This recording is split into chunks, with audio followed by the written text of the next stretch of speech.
Hi friends, एक important idiom है cloven hoof. आइए इसे समझते हैं। अ क्लोवन हूफ, इस ईडियम का मीनिंग है अ सिंबल ऑफ इविल, बुराई का प्रतीक, शैतान का प्रतीक। एन इविल स्पिरिट यानी बुरी आत्मा, जिसको भूत प्रेत या चुड़ैल कह सकते हैं। और सैटन, सैटन जिसे आप शैतान बोलते हैं उसे ही आप सैटन बोलते हैं, राइट। तो अ सिंबल ऑफ इविल, बुराई का प्रतीक। एन इविल स्पिरिट, बुरी आत्मा, भूत प्रेत जिसको कह सकते हैं। और इसको अब आप रियलिस्टिकली समझिए तो एक गंदे नीयत का व्यक्ति, बद नीयत वाला व्यक्ति, राइट, जो अशिष्ट है, बदतमीज है, उसको आप कह सकते हैं आ क्लोवन हूफ, राइट। समझिएगा, जो क्लोवन हूफ है ये वर्ड बेसिकली जो जानवरों के पैर होते हैं जिनको हम खुर कहते हैं उससे रिलेट करता है ये वर्ड। अब इधर वाले इमेज को देखिए। क्या आपने कभी गौर किया कि जो गाय भैंस होती हैं, जो जिनके पैर, जिनको हम खुर कहते हैं, ये वाला हिस्सा ये उल्टे होते हैं? गौर करिए, इसमें ये वाला हिस्सा आगे है और ये उंगलियों वाला हिस्सा तो पीछे है। इसको ना उंगलियां या अंगूठा ही जानवर में कहा जाता है।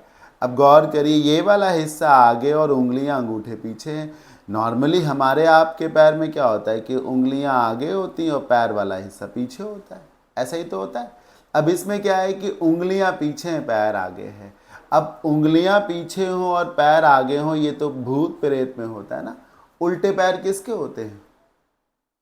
तलवे का, एड़ी का हिस्सा आगे हो और उंगलियों का हिस्सा पीछे हो, ये भूत प्रेत में होता है। बस वहीं से रिलेट करिए। क्लोवन हूफ गाय भैंस के खुर को कहते हैं और उनके पैरों की बनावट ऐसी होती है कि उंगलियां पीछे होती हैं, पैर का हिस्सा आगे होता है।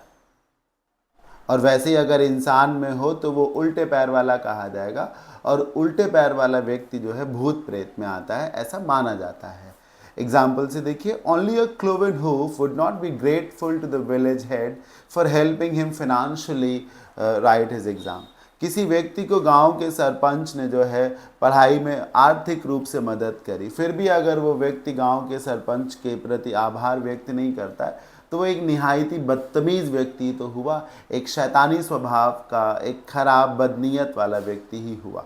Example number 2, the handsome Prince was drunk and the servant took off his shoes. मतलब एक राजा, एक राजकुमार जो है नशे की हालत में था, जिसकी वजह से जब नौकर ने उसके जूते निकाले तो उसने क्या डिस्कवर किया, that he was actually a cloven hoof, कि वो जो हैंडसम सा देखने वाला प्रिंस था वो तो एक शैतान था। He was actually a cloven hoof. I guess आप सभी को अ क्लोवन हूफ इस ईडियम का मीनिंग अब जरूर क्लियर हो गया होगा।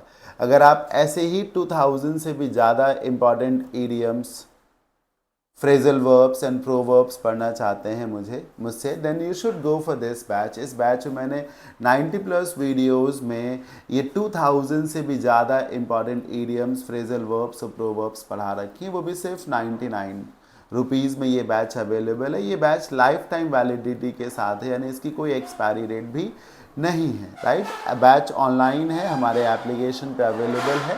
किसी भी कन्फ्यूज़न के लिए आप इस नंबर पे कांटेक्ट कर सकते हैं। हाँ, अगर आपको सिर्फ ईडियम्स, फ्रेजल वर्ब्स, प्रोवर्ब्स में ही प्रॉब्लम्स नहीं है, इसके साथ साथ पूरी वोकैब आपके लिए एक चैलेंज है, फिर चाहे वो सिनोनिम्स, एंटोनिम्स हों, वन वर्ड्स हों, रूट्स हों, कंफ्यूजिंग वर्ड्स हों, फ्रेजेस हों, होमोफोन्स हों, then you should go for this batch, word part 2024। इस बैच में मैंने इतना हर टाइप का कंटेंट पढ़ा रखा है, लाइफ टाइम वैलिडिटी के साथ ये भी बैच है। और इस बैच की ऑफर फीस है जस्ट 499। ये बैच भी एप्लीकेशन पे ही अवेलेबल है। किसी भी कंफ्यूजन की स्थिति में आप इस नंबर पे कांटेक्ट कर सकते हैं, राइट। तो आज के ईडियम ऑफ द डे के सेशन में इतना ही। I hope a cloven hoof idiom का मीनिंग आपको जरूर क्लियर हो गया होगा। मिलते हैं नेक्स्ट सेशन में। Till then keep learning, bye bye, take care and thank you for watching.